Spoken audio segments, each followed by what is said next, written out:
Good morning. It's day 39 on the Continental Divide Trail. We had a good night. Even though we camped in a valley next to a river, we had no condensation this morning. And we have a big day ahead, heading towards Wolf Creek Pass. We may get there today. It'll be a long day. We're 27.7 miles. So let's hike. My name is Michelle Bentley. I'm a retired Houston firefighter and empty nester who loves to get out and explore God's beautiful creation. For years, I've dreamed of hiking from Mexico to Canada on the roughly 3,100-mile Continental Divide Trail, the most remote and rugged of the long-distance trails in the United States. This year, with the support of my amazing husband, I'm beginning this epic solo journey. I love to share my adventures, so come and hike with me. Look, what a beautiful morning.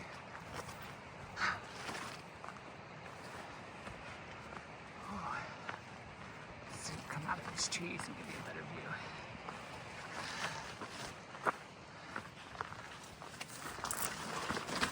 All right, there we go. It's amazing. I think we're going up there somewhere. I think we're going there. It's a beautiful little bunch of columbines. Oh, look up, there's elk up on the let me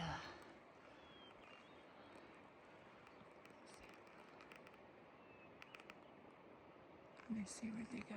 There they are behind, they're up high. Let's see if I can, there they are, climbing. Oh, cool. Here's our morning waterfall.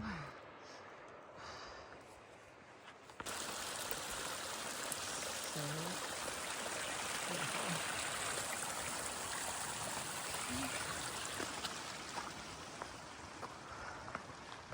We are making our way up.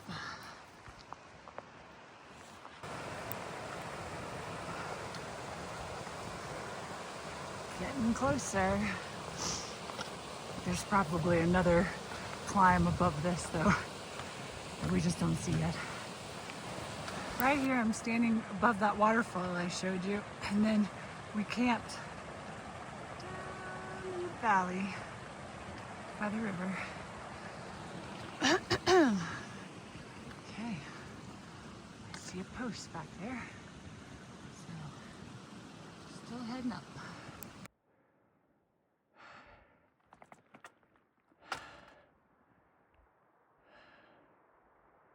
Getting up there.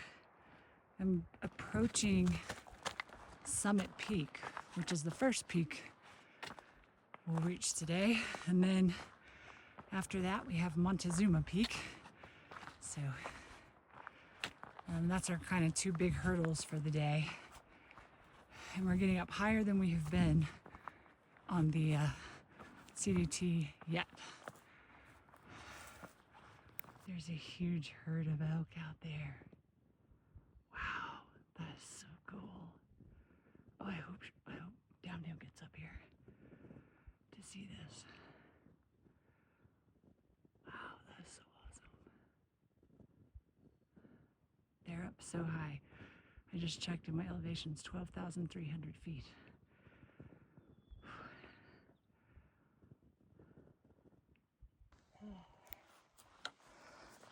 Looks like it would be so easy. We're just walking on flat, but we're up so high. This is just the most amazing hiking.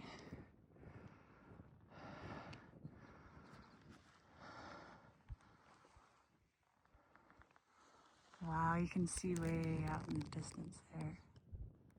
Like, wow. Well, this is Summit Peak.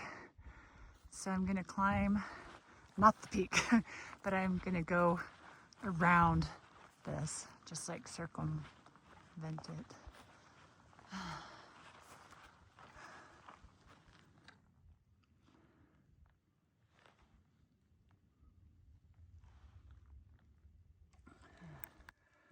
Mountain lion prints.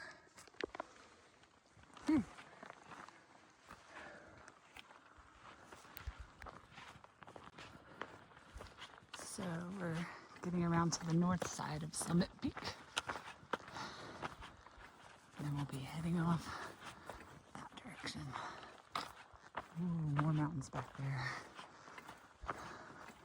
It's like they never end. So here's our last snowfield to cross. I actually put on my micro spikes because this is still kind of hard and icy. And it looks like the prints go down, and then I see our trail up there. So I guess we'll go down and around, and then we'll climb up to the trail. That'll be easier. So our trail actually goes across here and then climbs up. But that's really dangerous, so we're not gonna do that. We came down and we're just gonna climb up and meet the trail over here on dry ground. I'm gonna zoom in here, you can see our prints.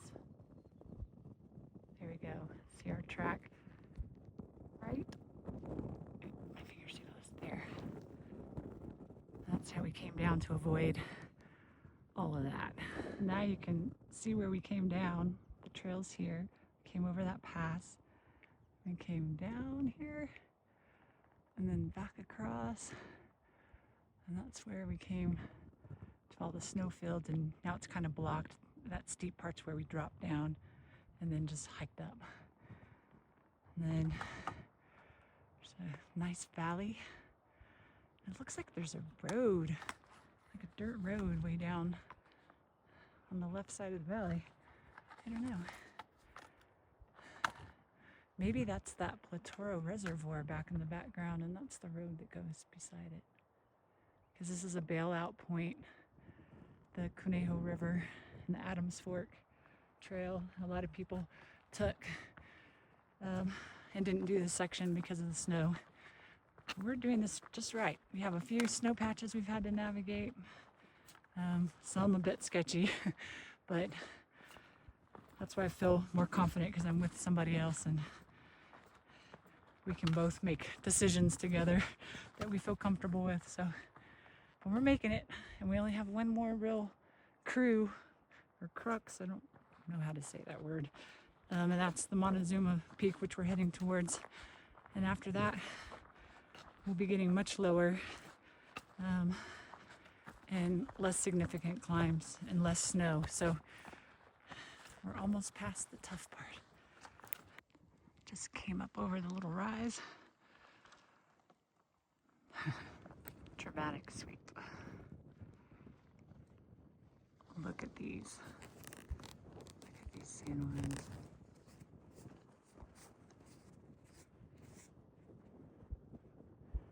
Wow. Here comes downhill on our kind of sketchy trail. I'm like at the edge of it here, and then it's curving around and hugging this cliff face. So I just passed the South San Juan Wilderness sign, so I'm leaving the South San Juan Wilderness.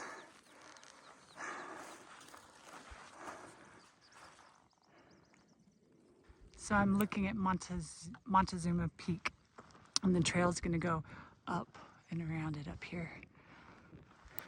We've reached the high point of the South San Juan section. We're right at about 12,700 feet. And I think the hardest is behind us. We still got climbs to do. We still have a couple more climbs, like 3 more that are above 12,000 feet over the next 3.5 miles. But after that, we drop below 12,000, and we'll stay below 12,000 for the rest of this section. So we should be able to start making better time when we get down below 12. But man, this was an amazing climb. I feel like so blessed to be able to be here and see this and share it with you guys. Here's our next set of views.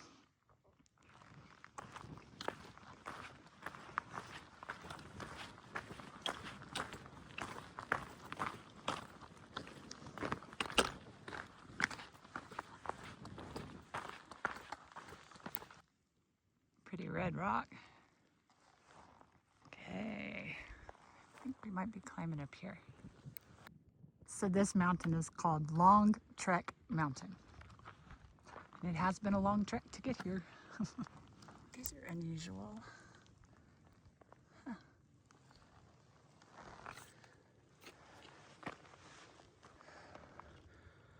Almost up this little climb. And then 2 more that are above 12,000 feet.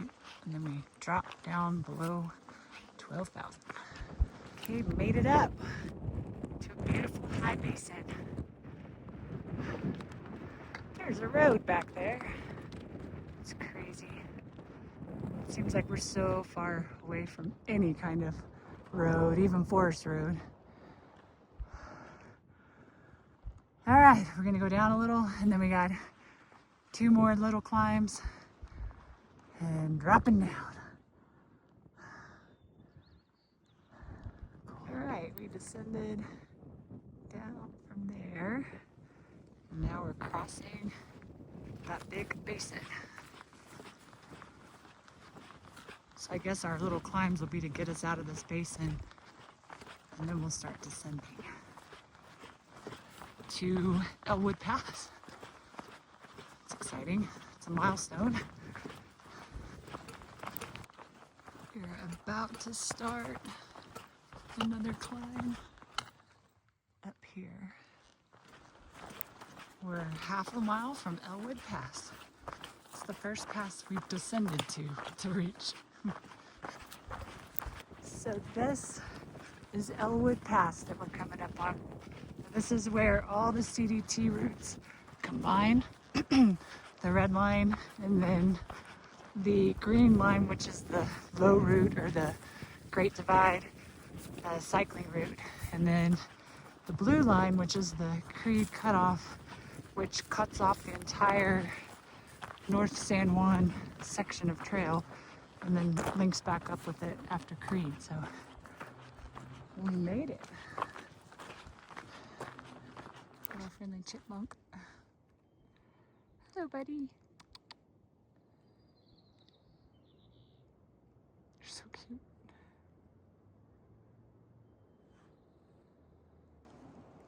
It's a beautiful view. Elwood Pass is down there.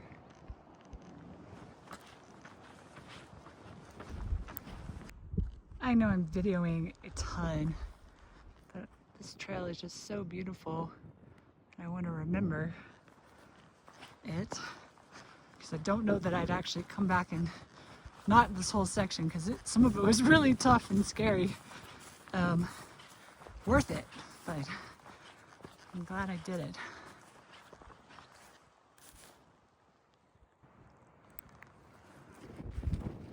The hills are alive with the sound of music. Oh, that's what it feels like. It keeps going over my head.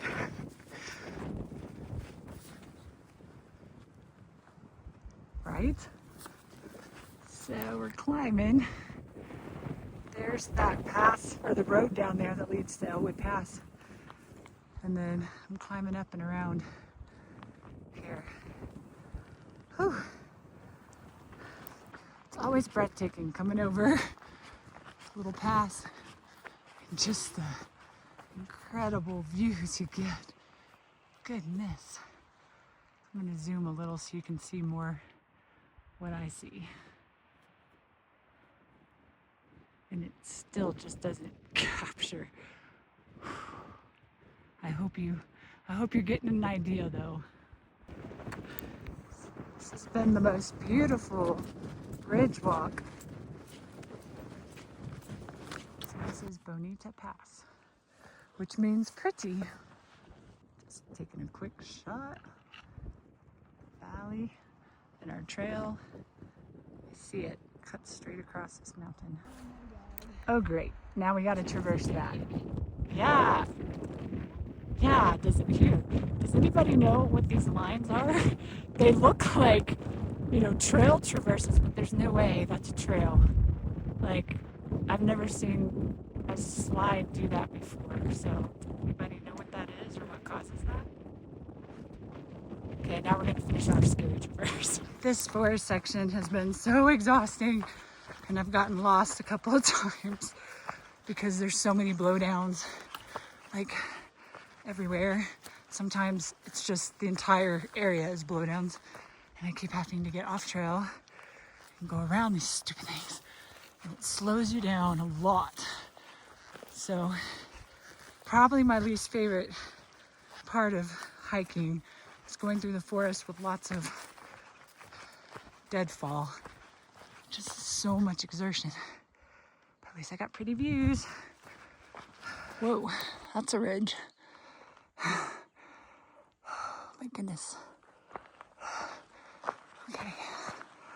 I think those are avalanche control devices. Looky there. Come out of the forest and find this up on the top of the mountain. So I made it up to the warming hut. That last thing I saw was not it. It was more of a climb.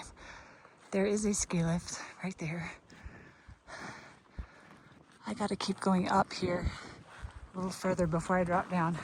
So I'm just gonna switch my water, keep going, because I need to get down before it gets dark.